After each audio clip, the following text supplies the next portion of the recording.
This is Good Morning Uganda.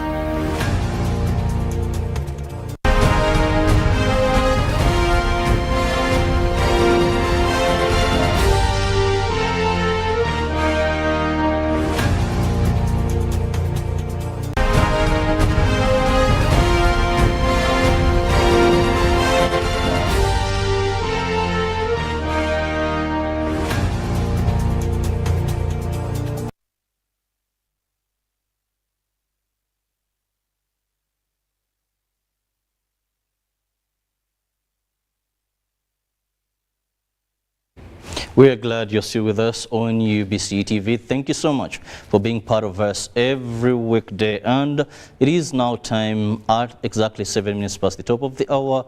We're looking at a conference that is going to be held virtually and is aiming at creating more awareness about the Green Grow campaign. Now, many may not know what we are referring to, but I'm delighted and humbled, honored as well, to have two distinguished ladies that are going to be throwing more light on this. And with me, I'm honored to have Her Excellency, that is Kate Airey, who happens to be the British High Commissioner to Uganda. Kate, you're most welcome to this show. Good morning. And on my extreme end, I have the Minister for Water and Environment, Honorable Beatrice Anywa. Honorable, you're most welcome to the studios. Thank you, and good morning, listeners.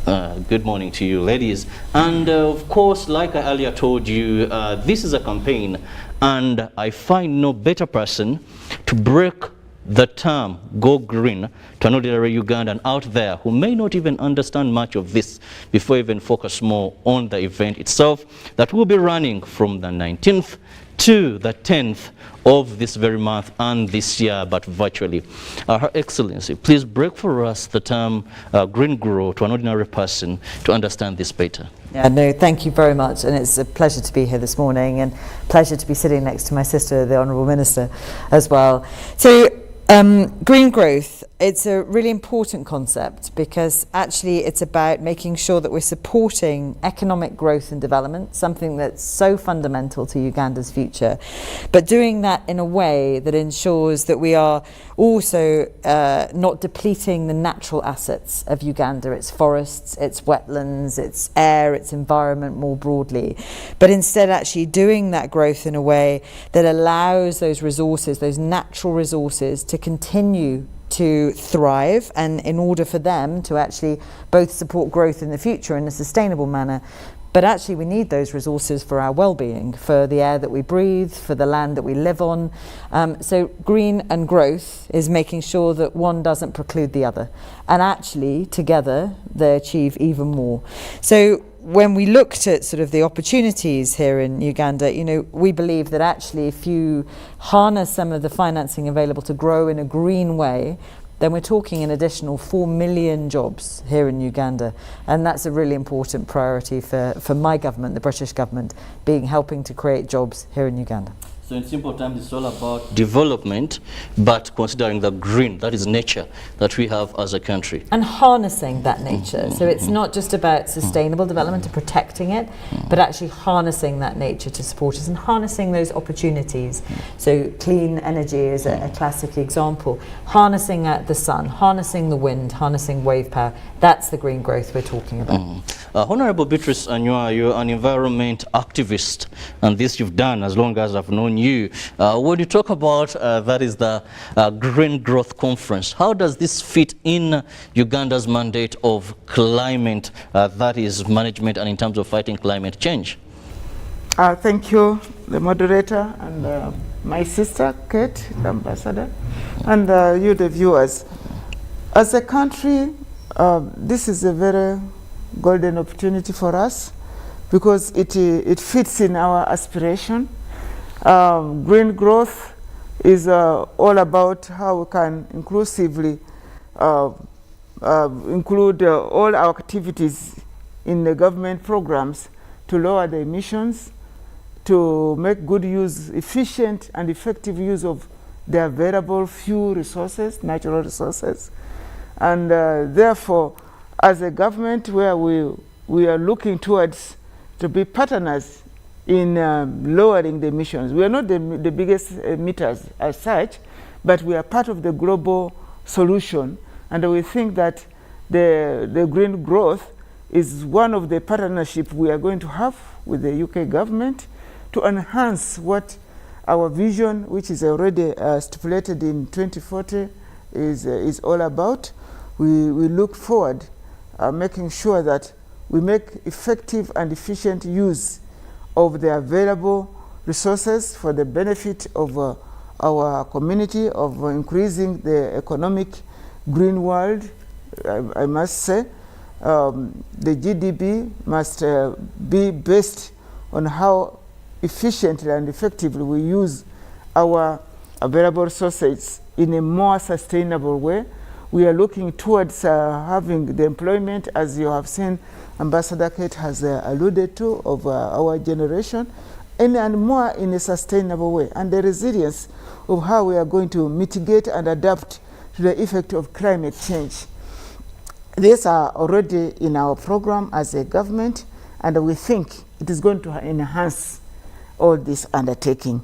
So it is a welcome activities. The conference we are looking towards, it is also going to give us a platform to let the country know in depth the panelists, the discussions the conference is going to project will just be a sensitization and information platform for us to put in place what we have as a government, and this is quite important. It is all inclusive, and this one will be stipulated out more clearly.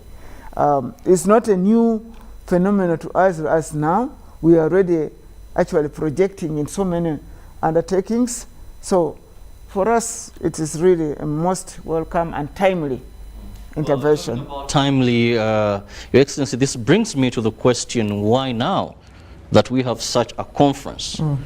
So you may remember that the UK government hosted COP26, the big climate conference, last year in November, December in Glasgow in the UK. The Honourable Minister was very gracious to attend and be part of a very important Ugandan delegation that went to COP, which achieved a number of things. But the UK retains the presidency throughout this year until we hand over to Egypt at the end of the year.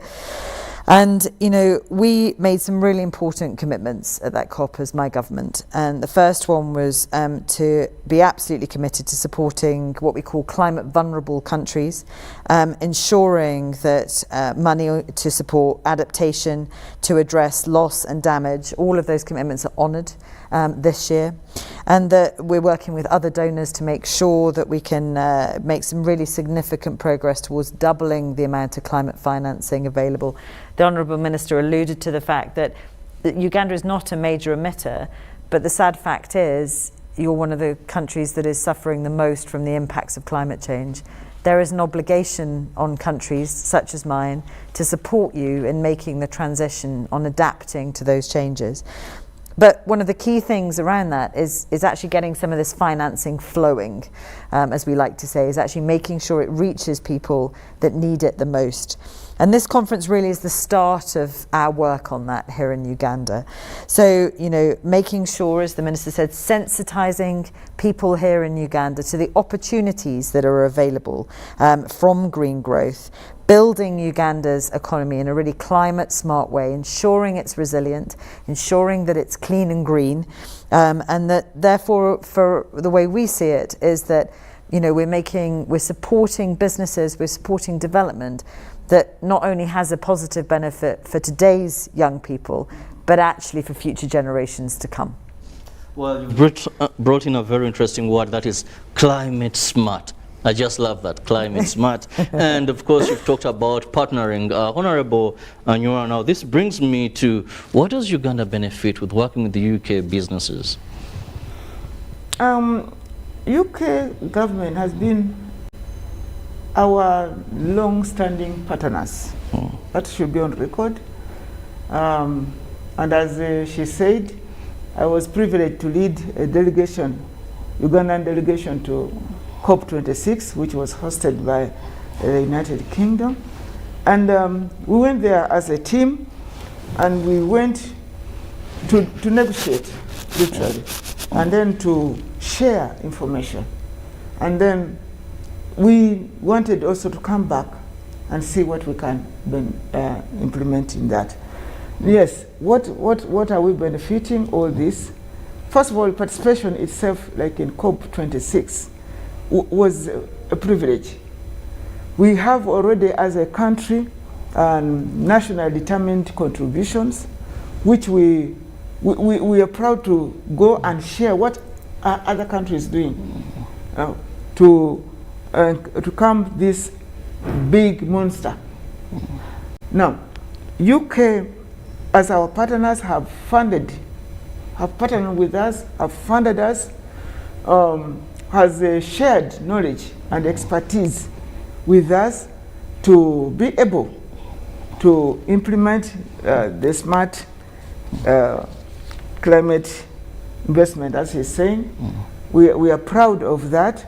As a country, the benefits of participating in such, like COP26, we made a global resolutions. We are looking towards implementing the Paris agreements. We are looking for financing for ordinary people who are undertaking the mitigation and adaptation measures. They need fundings. And therefore, participation at all levels, and with partners who are on our side, like the United Kingdom. These are things we want Ugandans to appreciate. As a minister, particularly in environment, these are the people we rely on. These are partners we work with.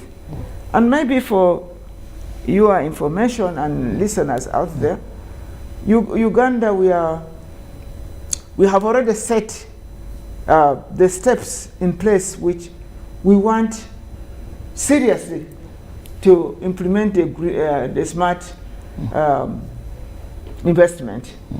You know, yesterday we had already a very big step we took towards oil. We are going to be one of the oil producing countries, and it has its effects. So if we don't act smart, this is something which we don't want to regret.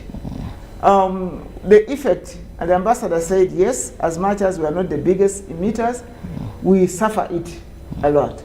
You are aware of the diverse droughts, floods, infrastructure, which is being destroyed with these harsh conditions.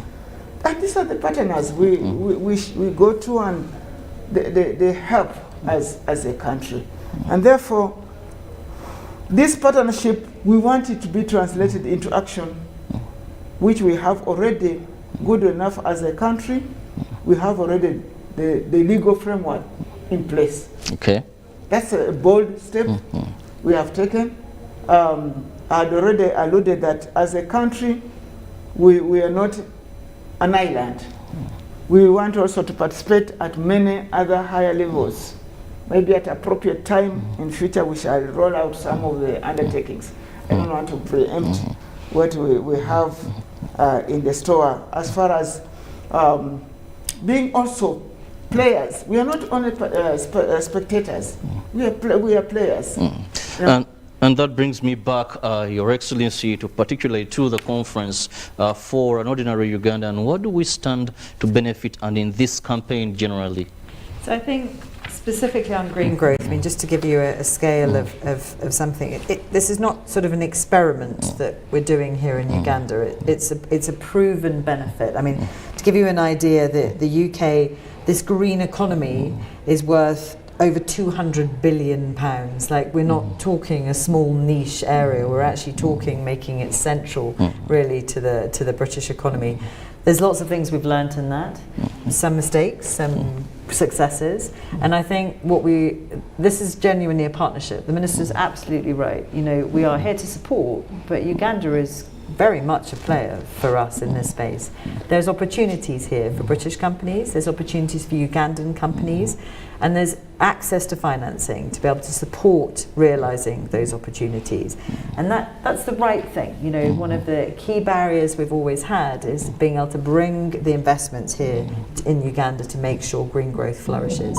Now, one of the commitments we've made, as I've said, is to make sure that financing continues to flow or gets flowing, and I think this is the commitment, and working with Uganda on how best to do that, working with the private sector, working with civil society, working with the government to ensure that finance is reaching the people that need it most.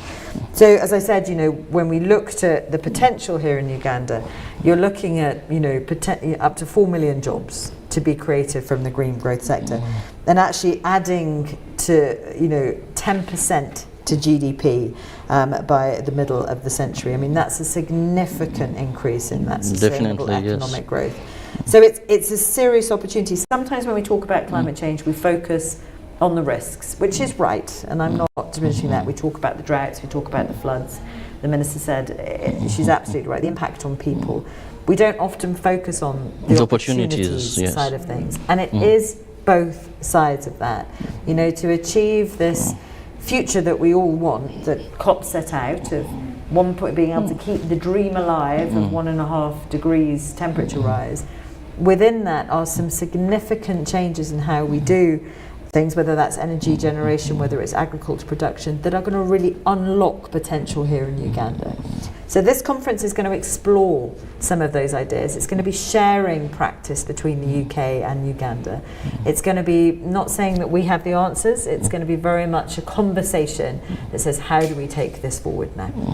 Well, Honourable Minister, let's look at some of the areas of focus or topics to be discussed at this conference. We are looking at what connects us with, you know, Uganda is basically an agricultural country. So our focus, if we wanted to reach the ordinary Ugandans, should be the green agriculture, which we must undertake and gives opportunities, as the ambassador is saying. The business community, that's the private sector. These are areas we are looking at. The ICT, we cannot avoid that component because it's now quite key. And then I would say the green energy, how we can turn into emissions, how we can reduce the emissions with the technologies. So these are key areas which, as a country, to enhance our vision, we are going to focus at, but not limited to that, because in such conferences, you also have ideas from other people. You learn what they are doing, which is smart, and you share visions. You showcase of what you have as a country, and you also learn, you go with open mind. So these are areas of focus, but you will not only be limited to that. We look forward, actually, learning more on how others are doing, which is better than we are doing.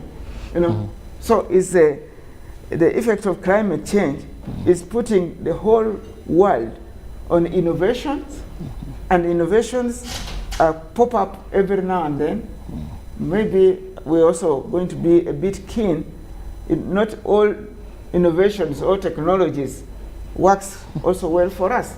That's where we also take what is good for us, what works for us as a country, and showcase of what we have, which others can also learn from, because it's a global village. I love the fact that now I hear discussions of opportunities.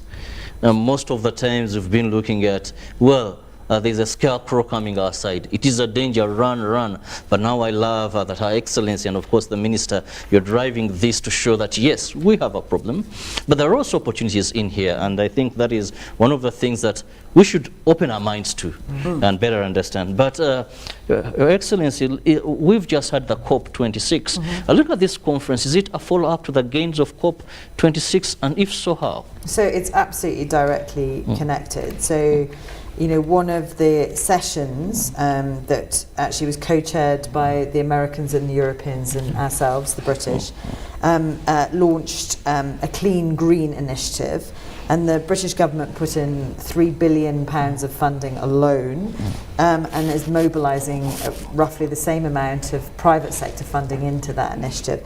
And this is precisely to get at these opportunities, right? And this is funding that will be part investment, part grant funding.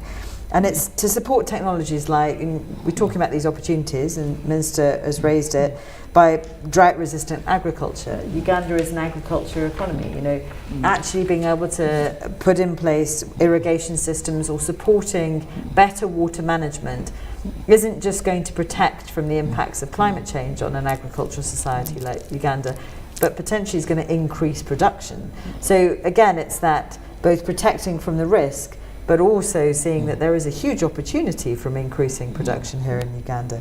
You know, and what's been sad up until now is that investors, private sectors alone, have been reluctant to take on those risks in rural parts of this country, and that's where governments like mine need step in to ensure that we're underwriting some of those risks, we're supporting business, we're supporting that investment, we're supporting those smallholder farmers to be able to make the changes that are needed.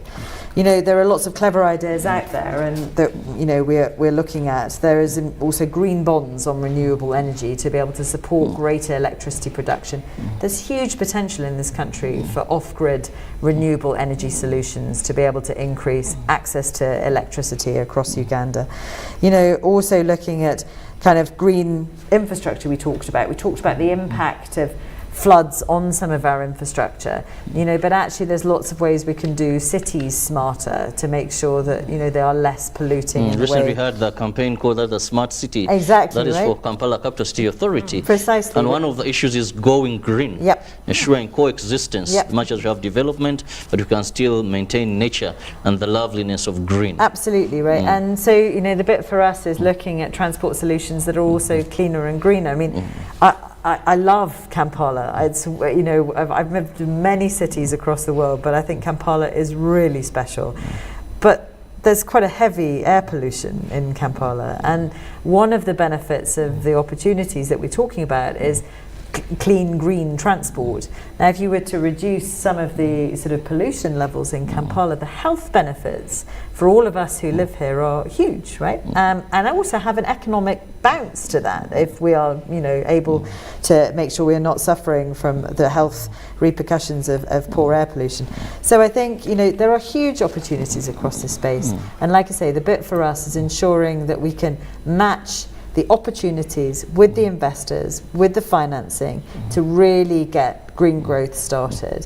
And I think, you know, the bit for us is, yeah, I come back to, I think you're absolutely right, Minister. Some of the technologies, some of the options won't be right for Uganda, and that's absolutely fine. But I think you need to be able to see the full suite of what other countries are doing, how it's working, and then select what's best for you.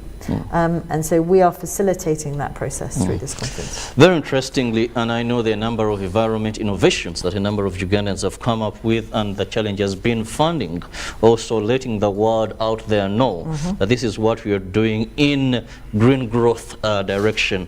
Honorable Minister, you're a part of the delegation that represented Uganda at COP, that is 26. Have we yet gotten some benefits from that? Well, that is a quick expectations. Yes, this is a international conference. We went, as I said much earlier, we went to negotiate, we went to share knowledge, we went to look at different technologies, as my sister Kate is saying, and we went to make a statement. But basically, we also wanted to find funding that can enable us do smart economy, as we are putting it on the table, green one for that matter.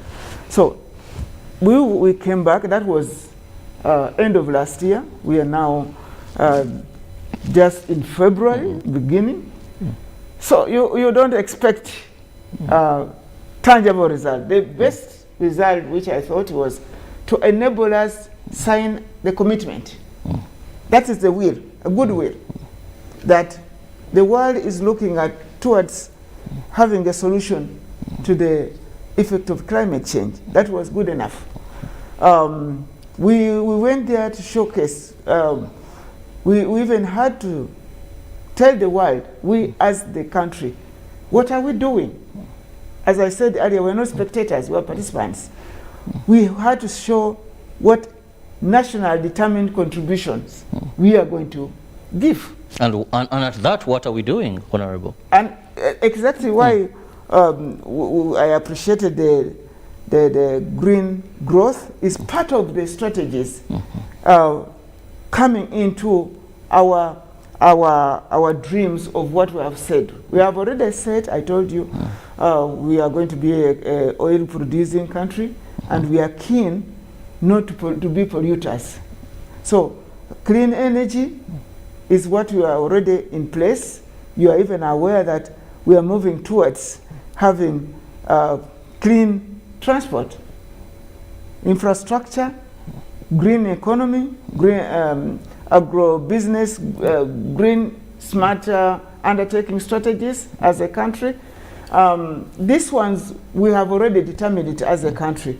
But to propel us to another level, because of funding, is something which we went to commit. But on top of that, I'm happy that during the conference, there's also a new outlook that, like Africa, we are advancing.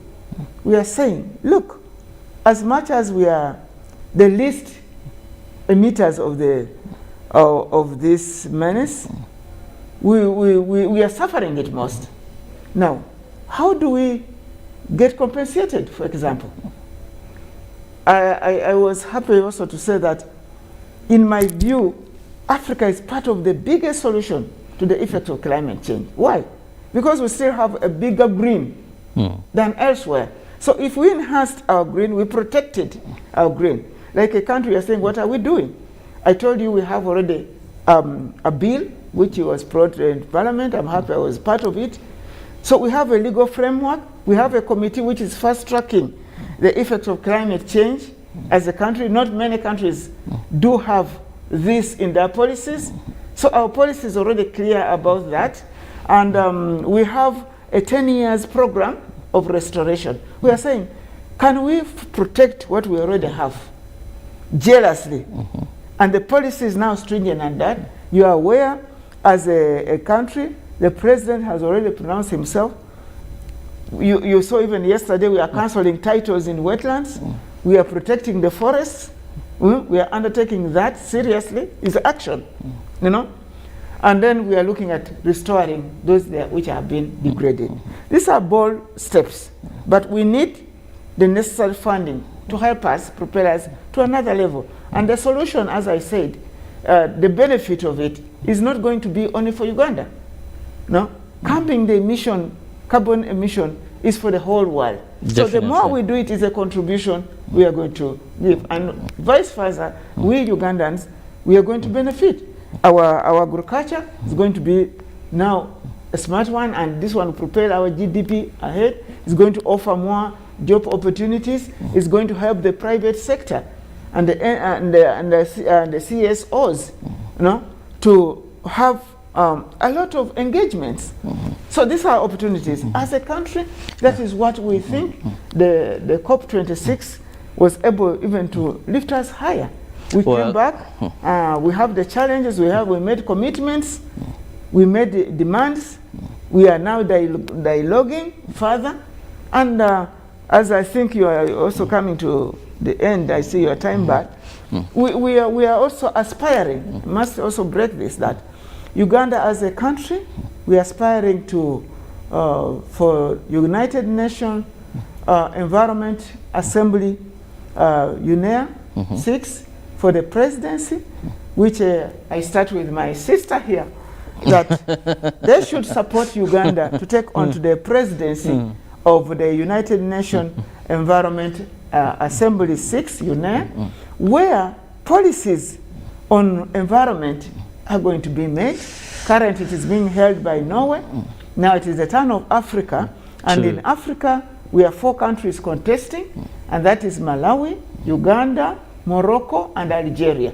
And we are saying our people out there, our friends next to me here, should lobby all to step down for Uganda. We are given a chance to showcase, to enhance what... So to give more of the good policies that we have as a country. Well, one of the phrase I enjoyed so much, Honorable Minister, when you talked about guarding jealously what we have and restoration.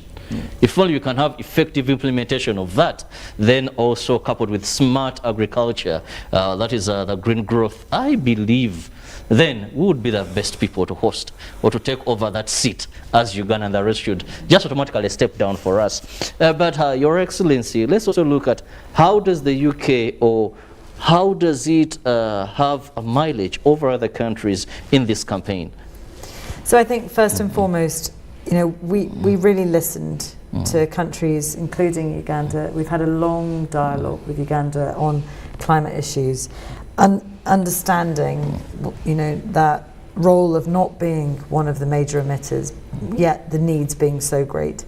So I'm very proud that the UK was the first country to double its commitment to the climate financing, recognising that that sort of financing was absolutely key for countries like Uganda.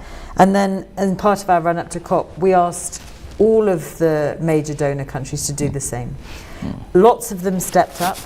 We're hoping more still will step up, and for the rest of our presidency this year, one of our major focuses is going to be making sure that that commitment to double climate financing is there.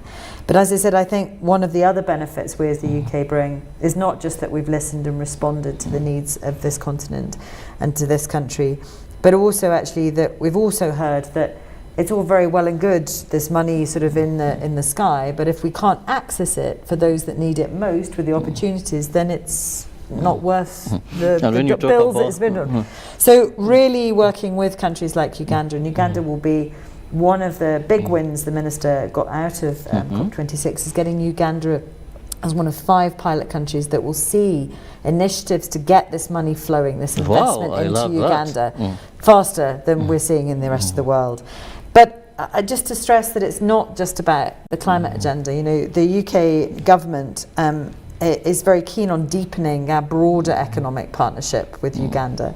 You know, using all of our tools that we have at our disposal, not just green climate financing, but our overseas development assistance, which is absolutely channeled at supporting economic growth and providing jobs for young people, but also looking at our other concessional finance vehicles that already support agriculture businesses up and down this country.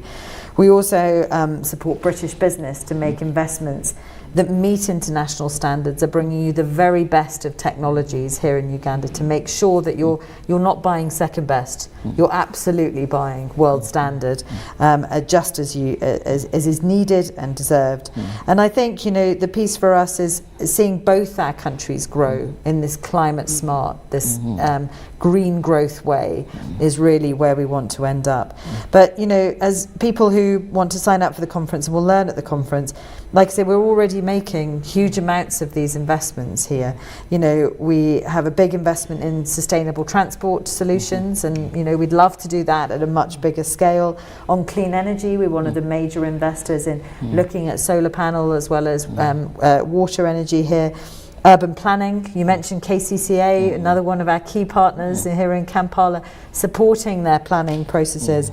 Climate smart agriculture I've talked about, sustainable land management, you know, soil degradation, the Minister knows is going to be a major issue here in Uganda, so making sure that, you know, we're supporting the very best science and technology and investments to ensure that soil is not degraded, as well as this climate finance. It's a huge package of support that Uganda brings for the Ugandan people to make sure that, like I say, the one we mitigate or we adapt and help people in communities, in, you know, farmers, children in schools, wherever it is, to adapt to the impact of a change of 1.5 degrees temperature. But we also make sure we're doing that in a way that people realise those opportunities and use it to be able to increase incomes. That's what we're all about.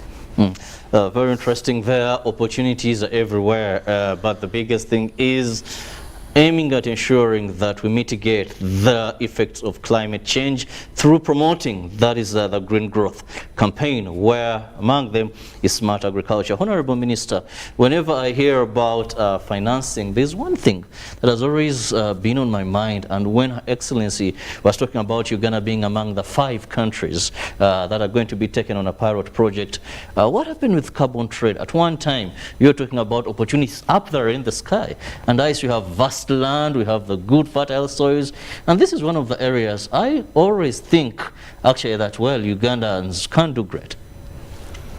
Yeah, it's a challenge that we have been having, that some money were in the air and giving hope for farmers, and yet they were not able to access it. The opportunity of carbon trade, I think that is where it will touch the ordinary people. And the questions have been enormous to us, and me particularly, that how can Ugandans who have taken a step forward to plant more trees be able to benefit as they're solving the international problem. So the carbon trade is something which had not been so much put in use, and I think even explained. It needs a time to let our people understand this. The problem was accessibility to these funds. And therefore, the explanation was still not very clear to many people, including my own uncle has planted trees and was saying, should I cut down and sell my trees? I'm not earning any money. Now, so I think one of the things that COP26 also emphasized, and which my sister here, Her Excellency the Ambassador, is saying, this funding which is being attracted into our country, and particularly if it is put in the carbon trade, and the channel for accessibility becomes clearer and easier, it will be a motivation to our people. We as a government, we are also thinking, how do we increase, for example, the forest cover? People have been encouraged to plant. What type of trees are we talking about? And that can be funding for the owner, that is carbon trade funds can be accessed, and be sustainable. Because there are trees we encourage people to plant, and then after maturity they are cut down. And then you start all over. Before they come to maturity, there's a gap. We're thinking, alongside that, we want to encourage our people to grow commercial trees. What do I mean? Maybe smart green, it's in its own senses. If, for example, our farmers are encouraged to grow avocado, macadamia, shea nuts, maybe the coffee on top of coffee and the rest of it. These are trees. But once you plant it and you start harvesting it, you don't have a thinking that you're going to cut it down tomorrow. And that is a sure and clear channel of our ordinary farmers benefiting from this. Therefore, this is another line we are encouraging people. As much as we want accessibility to carbon trade funds be easier, there's also a second thought alongside. And therefore, that is the hope I give farmers out there, that, and we advise, we have already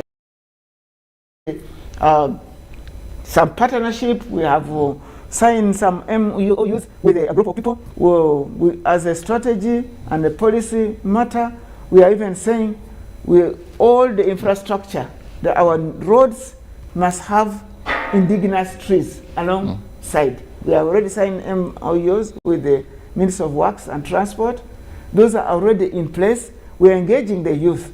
We have some youth like Go Green who are out there. We are engaging the children at school to look at it as an investment, other than saying we are planting trees. The old people like us will say, but this tree is going to take 20 years. Who is going to benefit from it? So this is being calculated carefully so that as we access the carbon trade funds, it is made easier. We motivate our people to have even hope and even believe that they are going to benefit out of their sustained grown trees. And it's not ordinary trees. We are going to actually give them species. We raise the nurseries. Ourselves, as my ministry, National Forest Authority, is doing its best to ensure that the desired citizens are raised. So we do our part, and we partner with our development partners to make this carbon trade fund be easily accessible. We have actually, even as a government, in our budget process, we have mainstreamed this. In our law, the bill which is now out, the issue of smart green economy, the issue of climate change has been mainstreamed, and we have put where we shall be demanding a certificate of compliance from all our other ministries before the budgets are passed. Very interesting there. I see you are moving in the right direction. Yeah. Your Excellency, this brings me to one of the areas the British government, you've just told us you even doubled and called upon other nations to move towards that. But very importantly is, how do we get these monies from the skies to get to the ordinary person? Because we find that there is so much that the British government is doing. Most of the times when I go online, I go to your website, I see opportunities lingering around, more so in this area. But I look at, they target innovative young people that have come up with various initiatives. But unfortunately, many of them may not get to know how best to get this. So how do you remove these monies to inspire, to motivate them to get to the targeted person? So first of all, I think it's important to say that actually some Ugandan companies have managed to get the money. So it's not an impossible dream, right? So carbon trading has delivered some financing to Uganda, but I totally agree with the Minister, it's not enough. And this is why one of the reasons we were so supportive of Uganda's bid to become one of the pilot countries, because it's precisely about looking at that. How do we make it easier to get the money down from the sky, as it feels sometimes, into investments on the ground? I know what an innovative, what an entrepreneuring country this is, that so many young people have ideas about how to come up with good businesses that will deliver some of these green growth initiatives. And I think we need to be looking at how we support those businesses to be investment ready, so that their proposal isn't just an invention that sits here, but actually they have a business plan, they have a financial plan, they know how they're going to do the distribution, they've actually got the whole system business ready. And we often talk about, in our world, we talk about bankable projects, because actually getting from an idea to what is an investment ready, a bankable project is a journey, actually. And it's a journey that these days, I love that the Minister talked about Uganda not being an island, and it's right? All countries are now interconnected with other countries. The way that finance flows through this world, those bankable projects need to be bankable internationally. They need to be meeting international standards. But we also know there's an obligation on us as a major donor, as a supporter of Uganda on this climate journey, to be helping people to make that connection, to make sure that financing is accessible. So there are kind of three things really I think it's important to say on this. One is that, and no offence, Minister, but government alone is not enough. Government can't do everything, it never can. And actually harnessing the private sector is going to be absolutely fundamental to being able to make this change. So partners between private sector to private sector, companies in the UK, elsewhere in this region, as well as here in Uganda, is going to be really, really key. We're also actually working directly with communities now. So we've launched a process within a number of communities here in Uganda, where we're looking at how communities can directly access the money they need to make the adaptation. If we get a model that works, we're hoping that we'll start a conversation about how that can be rolled out further.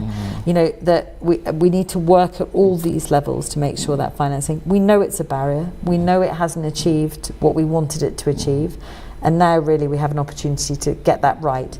But that's about listening, that's about working with Uganda, that's understanding Ugandan needs, how Ugandan society works, how Ugandan business works, and not imposing a solution from the UK. So that's part of what this conference is going to be about. I love so much when I hear of involving the community, bring them to understand, appreciate, and know that this is part of them. This is why I want to bring in the Honorable Minister. Many times when we talk about issues of climate change, now I love the term smart agriculture or green agriculture, because that speaks to the heart of the agenda of this function, of this conference. But you find that sometimes the ordinary Ugandan has not come to terms to appreciate that this should be a priority in the way they do things. If you got a person setting up a business, maybe you try to tell him, well, I think this is excessive pollution, but with such and such we can mitigate.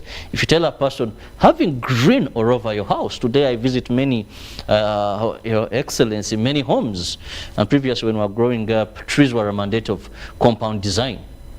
Today when you go to many homes, you'll find concrete, you'll find even almost people want to use tiles to cement their compound. And that consideration, that element, that green is a priority. Economically treasuring the environment is a priority. Honorable, how are you going to go over this uphill task? The mindset. The mindset must be constantly be worked on. You know, you rightly say some people don't understand it. Maybe they don't appreciate the value of having green around themselves. But as a government, it's a duty to keep on educating the masses, the media, you and me. You keep on reminding people of the consequences of their undertakings. And this can best be taken on, as my sister said, if somebody knows that he benefits more in the direction you are taking them rather than where they are, they will take it. So the benefit component of it must be one of the strategies of sensitizing our people and changing their mindset. The planning, as it was, has not been really effectively including the green. But yet, traditionally, for us, we grew up, our people knew this. And even the old planning of, let's say, infrastructure, of our homesteads, it is all about having it green. Why? Our people knew that if a house is built without trees, it is prone to the winds. Now, we are having so much of copyrights. We are taking what is in New York, what is in UK, where all skyscrapers are next to each other without anything between, in light of what we are constructing. But also, too, we are taking note that the Ugandan population, let me talk for Uganda, is growing, but the land is not growing, not expanding. So how do we plan? How do we fit in what we have? We have urbanization on the increase. The youth, most of them run to the urban centers. So it is squeezing between, it's causing the demand for land. People have taken on to occupying every space. Either you have your own house, then you have rental, and now you think that is being smart. So we are taking on to this mantle. We personally, I was thinking maybe we need to put it in the policies where structural designs should not be approved if it has no elements of green. That should be a beginning point. You plan to construct a house, where's your green? And the minimum should be, at least you should have 4 trees in your compound. I love a Uganda of such when we get to that, and I'll be very delighted. Actually, you've just reminded me when you talked about mindset change, that one time I had a battle with a professor. I was telling him, but you see, you're telling people that you want to construct in a wetland. I said, well, if our great-grandparents knew that these are no-go areas, why the elite of today Why do we find it hard to understand these simple things? But I believe with such a conference, and of course more light will be thrown into some of these issues. Your Excellency, how can someone attend the conference? So all the information about attendance, about the schedule, all of it is on www.uk-uggreengrowthconference.com. I'll say it again. So www.uk-uggreengrowthconference.com. So we really encourage people to go. The site goes a bit live later this week, and you can find out all the information on the sessions, the speakers, the timetables, register, all of that. And we really do encourage Ugandans to come and join. Honourable Minister, let me have your final remarks to Ugandans regarding that is the green growth campaign in Uganda, but also the conference as well. My call is that state actors and non-state actors, I think it is time that we put on table forward bankable projects. I like what my sister was saying. Bankable projects, viable projects, to be ready to trap in the available opportunities. Two, yes, we need to attend this conference. We need to log in and see and learn from other people what is being done there, and then position ourselves ready to act smart, go green. Thank you so much, Honorable Beatrice Anyua, Minister of State for Water and Environment. And also let me have your final remarks from Her Excellency, that is the British High Commissioner to Uganda. I really don't think I can top the Honourable Minister. I think, like I say, for us, you know, we really do encourage Uganda to get involved in this conference, to get involved in this debate. You know, it's only if people bring their ideas, bring their bankable projects, look at those opportunities, are we going to make the real difference here in Uganda. Thanks. Well, I want to thank you so much, distinguished ladies that I've been with this morning. And one of the interesting areas I've come to learn, and also I want to re-echo, is let's look at opportunities amidst all this. And if we promote Go Green, we shall have smart economy, smart development, smart growth that is safe for all of us, not only for Uganda. I just want to wish you a lovely day. Let's be mindful of our environment. And of course, we hope that our government will continuously push for ensuring that we restore and guard jealously what we have. Good morning.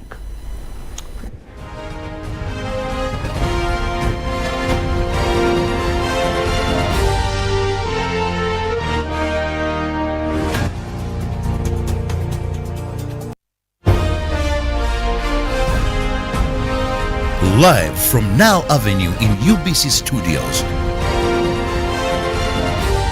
This is Good Morning Uganda. All eyes are on Africa. All eyes are on Cameroon. All eyes are on UBC. The drama, the heartbreak, the suspense, tears, joy and celebrations in the biggest sporting event on the continent. In one place, UBC. Call your public broadcaster today and grow your business with us. 0752 265 827 and 0776 611 540. UBC, inspiring Uganda. Raising voices. I feel happy when my mother spends time with me. I hope all mothers will like my mother. I want my mother to reach out to all mothers. She knows how important it is to be a good mother. I promise to help my mother inspire other mothers to change. In this time of COVID, what is your promise to the children of Uganda?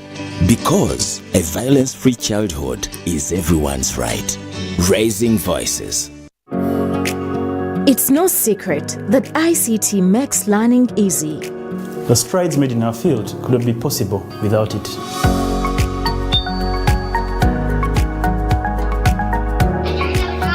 And now we can watch our favorite shows. My radio is my best friend. UCC provides an enabling regulatory environment and policy guidance for healthy competition. We also facilitate ease of doing business in the communications sector through licensing, standardization, spectrum management, tariff regulation, rural communication development, and consumer empowerment. An informed consumer is an empowered consumer. UCC supports local content and innovations. Driving the development of a robust communication sector in Uganda is Uganda Communications Commission. The thing goes clink, clink, clink.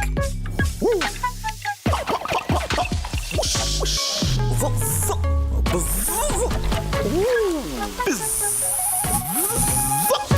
Grab an ice-cold bottle of Pepsi Max today and drink to your bold lifestyle. Enjoy maximum taste with no sugar. Now available at a shop near you. Maximum taste, no sugar. It's time to teach. Schools are open.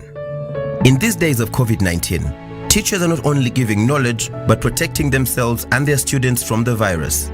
As a teacher, you must ensure that students follow the set SOPs of always maintaining a distance of 2 meters from others in classrooms, dormitories, entertainment halls, school vans and playgrounds, wearing a washed and clean mask every day that covers their mouths and noses, and regularly washing their hands with soap and water. In addition,